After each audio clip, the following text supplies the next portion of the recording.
I was born in Chicago, Illinois. My dad and mom they were both in a motorcycle club, and they rode Harleys. So we moved out with 5 Harley Davidsons in 1949 to Lake Geneva, Wisconsin, and settled in Lake Geneva. I had relatives that had been in the various services, the Army, the Air Force. I had one in the Navy.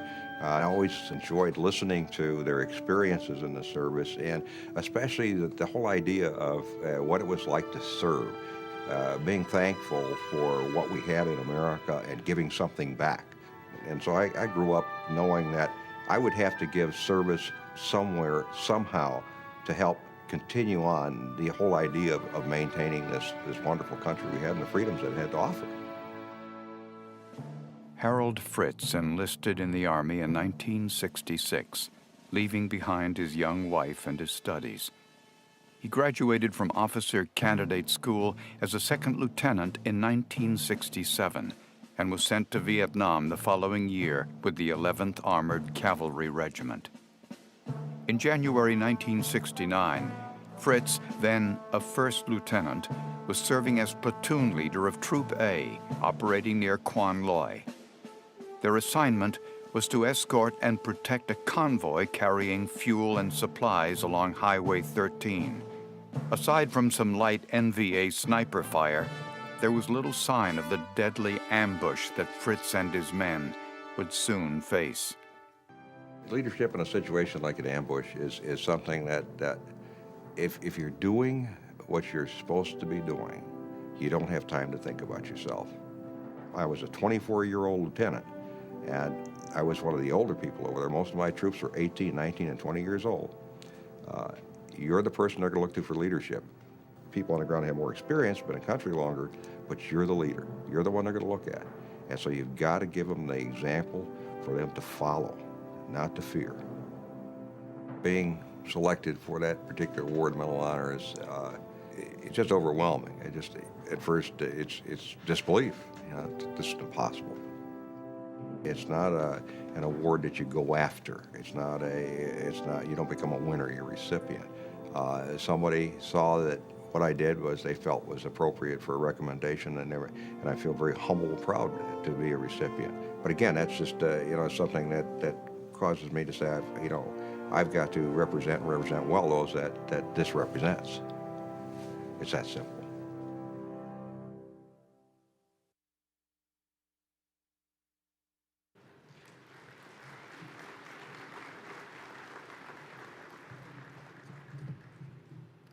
A paid-up-for-life member of American Legion Post 24 in Lake Geneva, Wisconsin, our next speaker was awarded the Medal of Honor for his amazing bravery and valor as a platoon leader with the 11th Armored Cavalry Regiment of Binh Long Province, South Vietnam.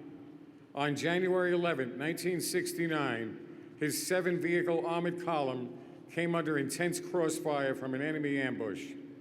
After being seriously wounded, he leaped to the top of his burning vehicle and directed the positions of his men and their vehicles. Vastly outnumbered by the enemy, he assisted the wounded, directed fire, distributed ammunition, and encouraged his men. Under fierce assault, he manned a machine gun and repelled his attackers. Moments later, a second enemy assault threatened his unit. Our guest, armed only with a pistol and bayonet, led a small group of his men on a daring charge, which routed the enemy and inflicted heavy casualties. Their actions forced the enemy to withdraw. Despite his serious wounds, he refused treatment until all of his comrades had been treated and evacuated.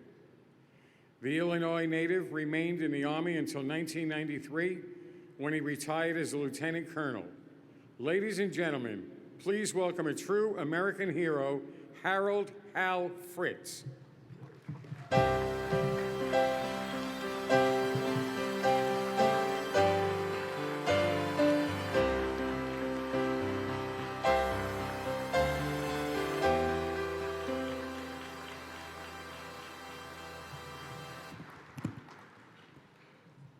Thank you very much. It's my great pleasure to be here today. And following the precedent speak of my fellow Army veteran that spoke earlier, I do not have a PowerPoint presentation, nor do I play a guitar. So what you see is what you got. It truly is a pleasure to be here amongst this group of true American patriots. And I represent 65 living recipients of the Medal of Honor. And if any of my brothers were here, they would tell you the following. We, as Medal of Honor recipients, do not wish to have the light shine upon us for our valor, but to reflect in our blue ribbons and our medals the valor, the sacrifice, and the dedication of all those that have served and that are serving in the armed forces of the United States. We are merely the messengers carrying that message. The medal that I wear and the medals that my 64 fellow recipients wear belong to you. We are simply the carriers of the message wearing that medal to highlight that message. It's important for us as Americans to understand that young men and women now, under the volunteer concept of the services, step forward knowing that there are benefits, but there are also inherent dangers. And yet they step forward in all the services to project, protect, and preserve freedom for not only Americans, but people throughout the world. We have one of the greatest armed services of the world, and that force is manned by the best quality men and women, Americans that really care, the sons and daughters, the nieces and nephews, the grandchildren of ours. And I'm so proud of them. Now, when we talk about leadership, and we talk about the responsibilities of leadership and the honesty of leaders with their men, I think it best be relayed by a simple story that I wish to share.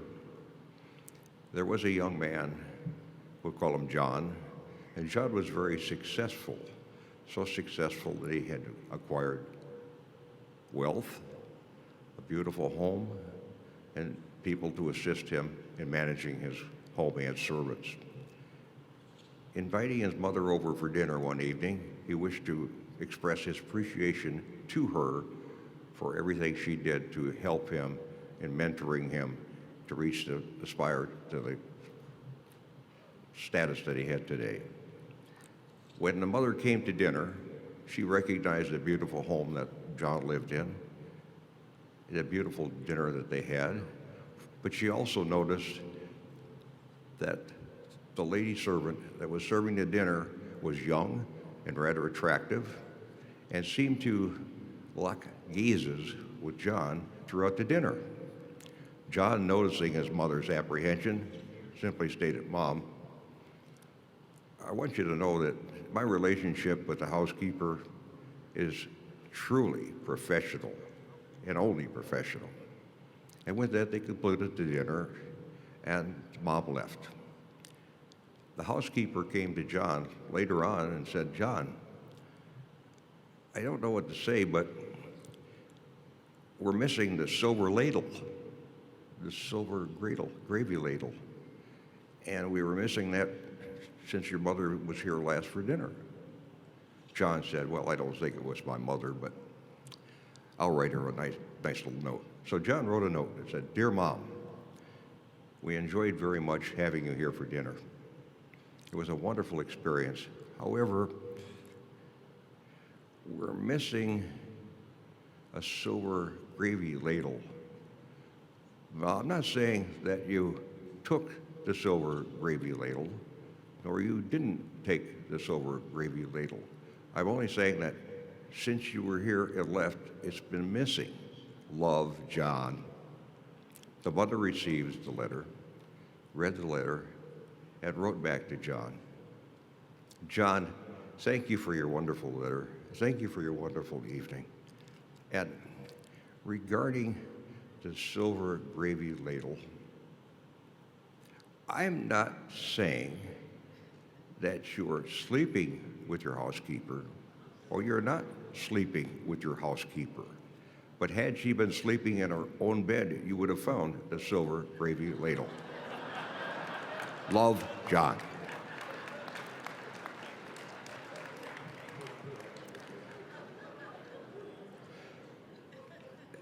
Now, I mentioned that, and some of you may have heard it before, but I want to emphasize the importance in leadership of being honest with your subordinates and really providing the leadership that's necessary for those men to follow you not only in peacetime but in combat.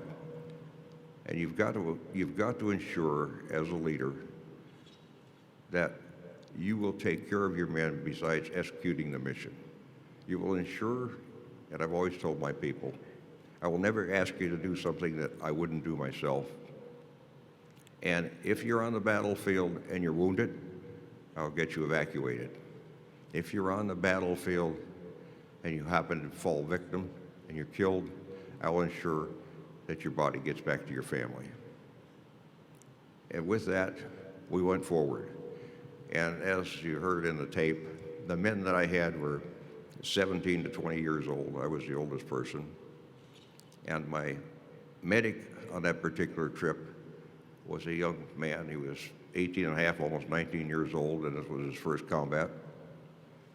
And to give you a little background on that particular mission, I was with the 11th Armored Cavalry Regiment, and that was commanded at the time by the son of World War II Patton. George Patton was the colonel that was in charge at 11th Cap. He was a great commander. But Alpha Troop's mission was to escort a vehicular convoy of logistical supplies from Lai Khe up to Quan Loy. And that convoy consisted of anywhere from about 50 to 100 trucks carrying fuel for helicopters, diesel, gasoline, bullets, beans, uniforms. And they made that trip once weekly. And we had with Alpha Troop as a reconnaissance troop of the 1st Squadron, 11th Armored Cavalry Regiment. We had 3 platoons, and each platoon had 8 vehicles apiece, and they were in the Armored Cavalry Assault Vehicle configuration with 2 M60 sight guns and a shielded .50 caliber for the commander. We also had that day an experimental Vulcan 20 millimeter minigun that was being tested in Vietnam. I was the executive officer of Alpha Troop. The platoon leader that normally would be in that platoon had been evacuated due to combat injuries, as had been the platoon sergeant. The new CO came on board just about a week before the mission of escorting the convoy. So I indicated to him, as the executive officer, I was familiar with the route, familiar with the mission, and I would fulfill the responsibilities of platoon leader in this particular instance. And it was really going to be kind of a gravy run because we hadn't had much action on Highway 13. But unbeknownst to us, once we passed the site that was the site of the ambush, a North Vietnamese Army reinforced company moved in to ambush the truck convoy. And as we came refueled at Quan Loy and started our downward trek, my mission was to logger or put the vehicles in a position as a reactionary force so that we could react in case the convoy was hit. The position that I chose was the killing zone of the North Vietnamese reinforced company. And as we started to slow down to move off the road, they triggered the ambush. They had no choice, because if they wouldn't have triggered the ambush, they would have been discovered and we would have been in heavy contact with them off the road. And there we were on a very narrow road, and they had both positions on each side of the road. One was a defile position. In other words, they were down below the level of the road, firing up, and the other side of the road, they were firing directly across. So they had us in effective crossfire. They took out the 2 command vehicles. Initially, I thought I hit a mine, flipped me off the vehicle. I got back in the vehicle. Both my gunners had been killed. Vehicles were on fire. We had North Vietnamese Army regulars trying to breach us, running into our column. It was very chaotic. But the young troopers were up to the task. And even though we had 28 men, most of which were wounded, they fought. And they fought ferociously. And we were able to, in fact, hold back the enemy, trying to get some help into it. And when there was a tank platoon that Jimmy Caldwell had from the 2nd Squadron that was attached to Alpha Troop in our forward support area, heard the call that we managed to get out. He came thundering down the road, but the vehicle stopped. They were about 100, 150 yards south of us, trying to ascertain what the situation was, where we were, where they were, because we had North Vietnamese. It was a dry season, so there was a lot of dust on all of us. It was hard to tell from that distance who the good guys were and who the bad guys were. And keep in mind, we could not use our vehicle machine guns because some were on fire, but we couldn't deflect them low enough to hit the enemy that were in the trenches on both sides of the road. So it was pretty much off the vehicles, on the ground, fighting the North Vietnamese regulars with about 5 of us out of 28 that were wounded and still could fight. So the only choice I had was to either wait and see what happened or run down to the lead vehicle to start getting them deployed. So I chose to run down to the vehicle to get them deployed. And as I did, the main vehicle, which is the front tank, turned its 90-millimeter cannon my direction. Now, I don't know how many of you are familiar with armor, but an M48A2C tank has a 90-millimeter main gun. And when you're looking at the business end, it's about this big. And he had no choice. He had to engage because there was a sapper position that I didn't know about that was going to engage that tank. And knocked me into the bushes, and I came back out. Well, we got the reinforcements in, and we got the enemy pushed back, and we got the evacuation progress, and we did get everybody out of there, and we got some good intelligence information. But during that battle, earlier was mentioned, flight or fight, and people say, what does that really mean? How do you equate to that? I say it all happens in 2 seconds. 2 seconds. When you're faced with a situation that's a very dangerous situation, you can either be involved in it and embrace it or turn your back. You have to let the other guy take care of it. We didn't turn our backs. We took care of it. And I want to tell you that, in the case of John and his mother, if he would have been honest with her, there might have been a different outcome.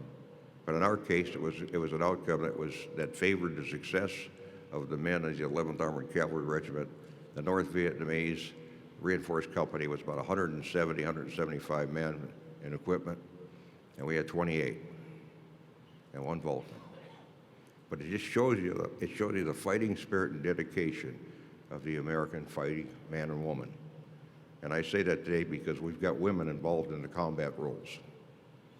And so what we need to do as Americans, as patriots, as veterans, as members of the American Legion, we need to keep promoting and protecting and preserving freedom not only for this generation, but future generations.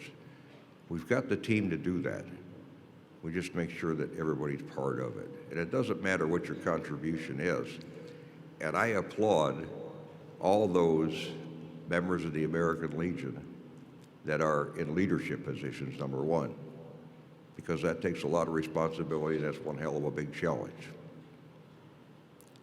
And I applaud the membership for being an active member of the American Legion and doing all you can to promote those values that help promote a positive America for the future. I try to get out as a Medal of Honor recipient to the mom and pop communities of the country. We have the opportunity in many cases, like this one, to be involved with major organizations, to go to some big dinners.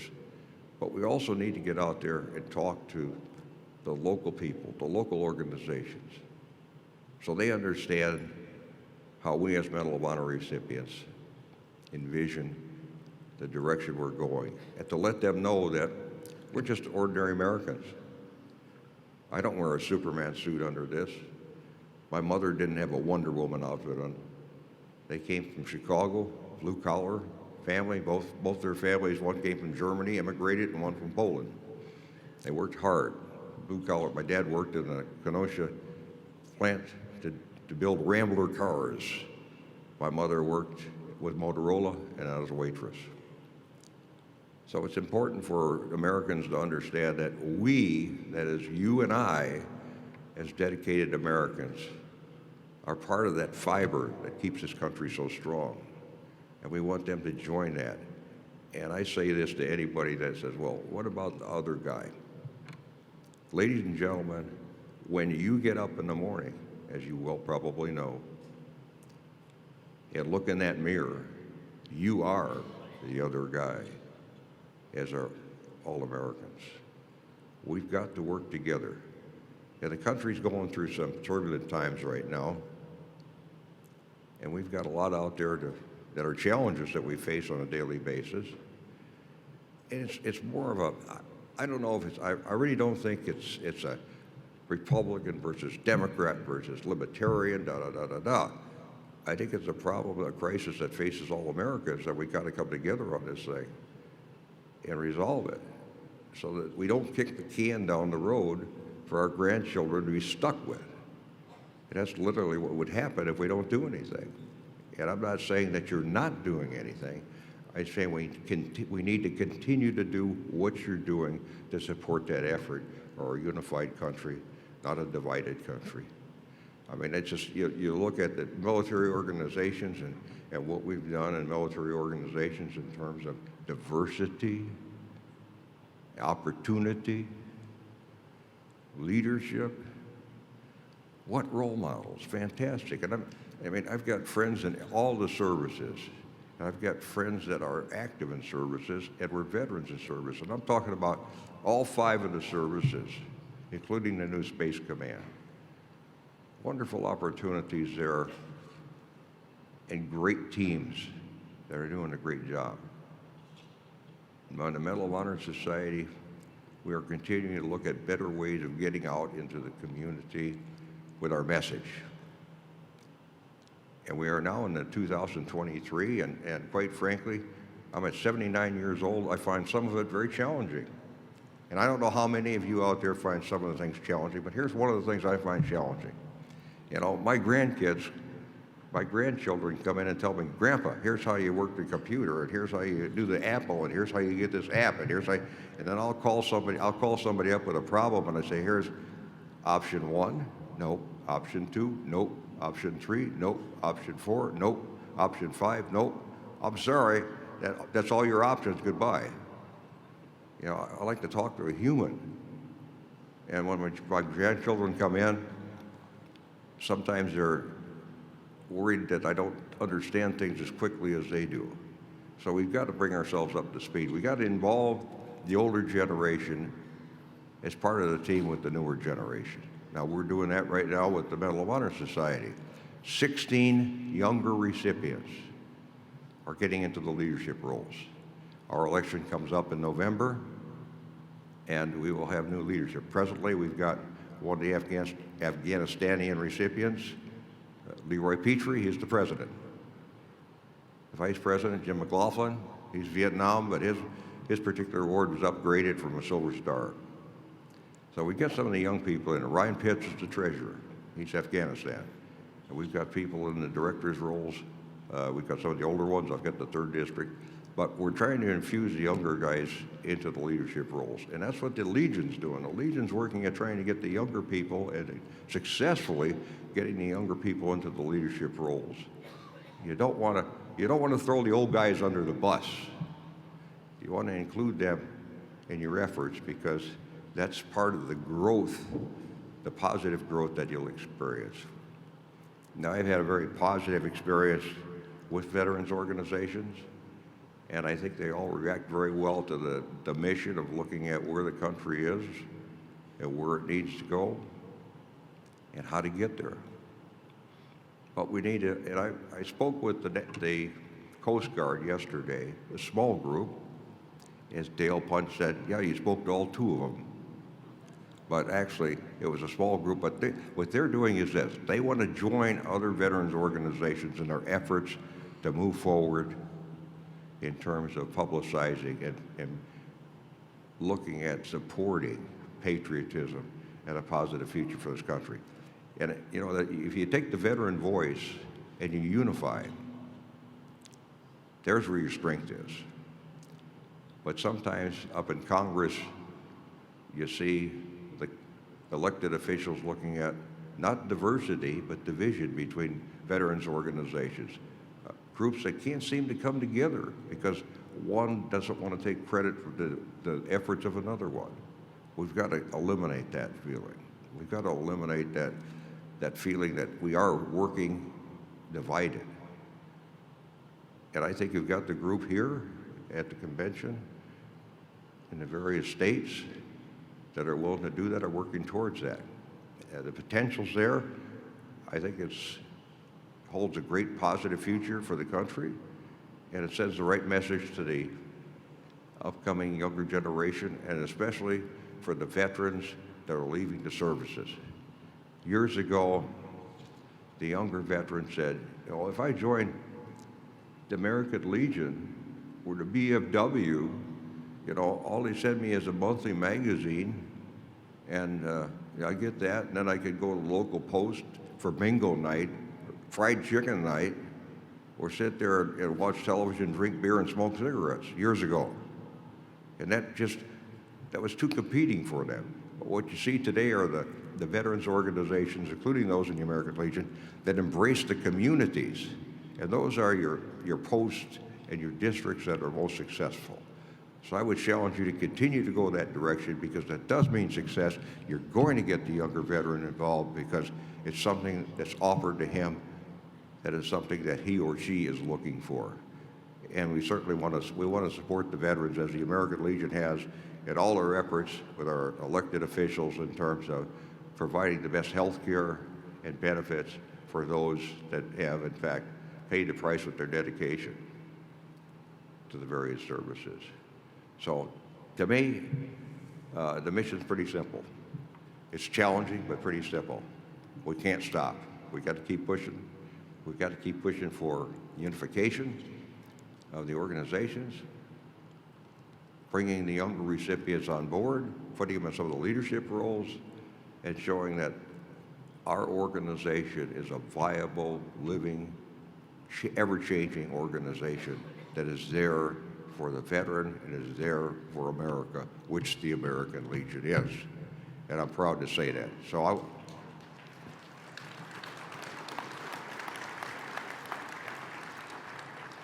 I was once told by a more mature individual than myself, I won't say older because I'm 79, just more mature individual myself, about presentations.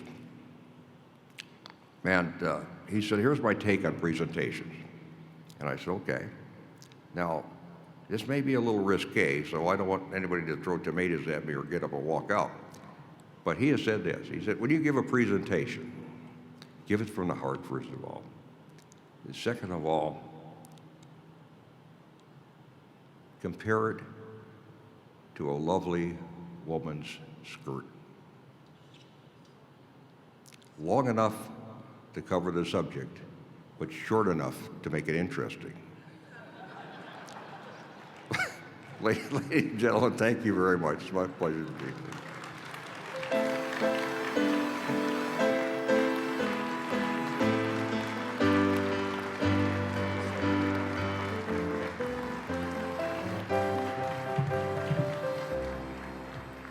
Colonel Fritz, don't leave yet. I know you are already a member of the American Legion, but I have a diamond lapel pin that I would like to give you. I know that I speak for this entire delegation in saying we are proud to serve with you in the American Legion.